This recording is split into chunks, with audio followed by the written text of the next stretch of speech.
Tout de suite, la revue de presse française 100% politique d'Hélène Frat ce matin. Bonjour Hélène. Bonjour On Pauline. revient évidemment ce matin dans la presse française sur l'ultime débat entre les deux candidats à l'investiture à gauche.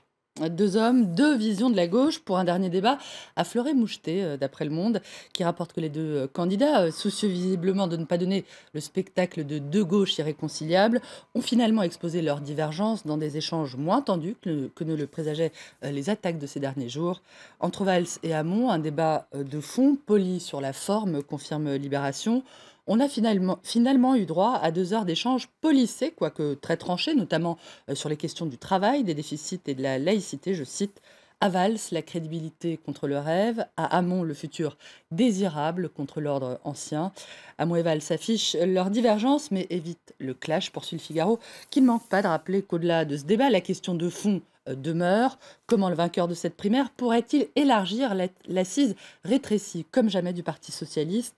Si les deux hommes ont prétendu rassembler, Hamon plus à gauche en intégrant Mélenchon, Valls plus à droite en associant Macron, qui imagine que l'un ou l'autre ait la capacité d'arrimer à eux Jean-Luc Mélenchon ou Emmanuel Macron, demande le journal, qui estime que Hamon et Valls ont peut-être évité effectivement le clash, mais qu'ils n'ont plus à présent les moyens de reconstruire. Alors, s'il y a bien un sujet sur lequel ils sont tombés d'accord, c'est le fait d'interdire l'emploi par un parlementaire d'un membre de sa famille. Réaction évidemment à la polémique, au début de polémique sur le présumé emploi de complaisance de l'épouse de François Fillon. Cette polémique, on le rappelle, a été déclenchée par les révélations hier du Canard enchaîné, qui affirme que l'épouse de François Fillon a été rémunérée 500 000 euros pour un travail d'attaché parlementaire effectivement présumé fictif auprès de son mari. Des révélations qui auraient provoqué la sidération à droite, d'après l'opinion, qui évoque une déflagration dans la campagne du candidat des Républicains.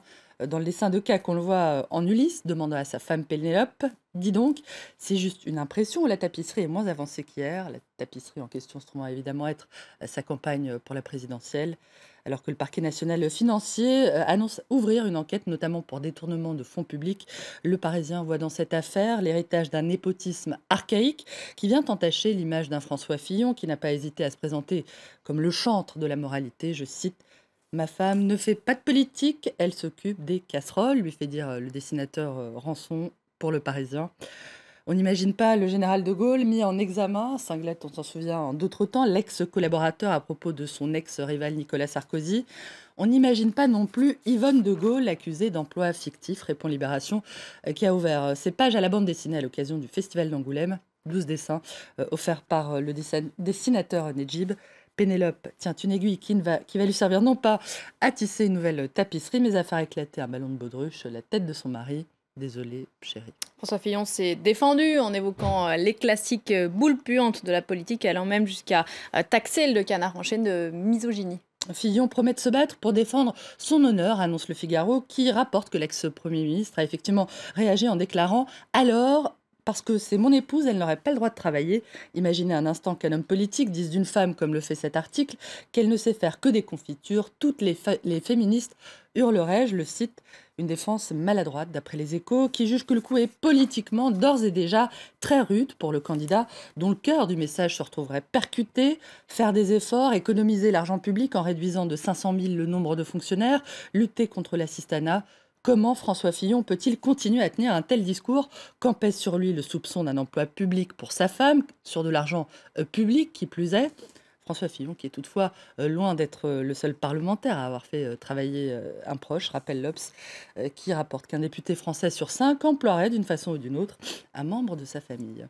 François Fillon, dont les discussions avec le centriste François Bayrou semblent patiner. D'après Le Parisien, le patron du Modem hésiterait toujours à se présenter et ce serait laissé jusqu'à la mi-février pour se prononcer sur une éventuelle 4e candidature à la présidentielle.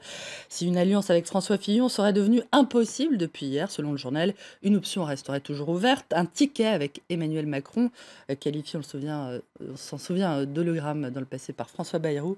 Être ou ne pas être candidat, philosophe Le Figaro, qui assure que les affaires sont toutefois mal parties avec l'ex-ministre de l'économie. Le Figaro, Pauline, qui laisse le mot de la fin à François Bayrou himself.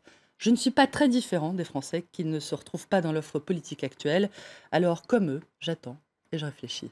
Merci Hélène, c'était la revue de presse française. On se retrouve tout à l'heure pour la presse internationale.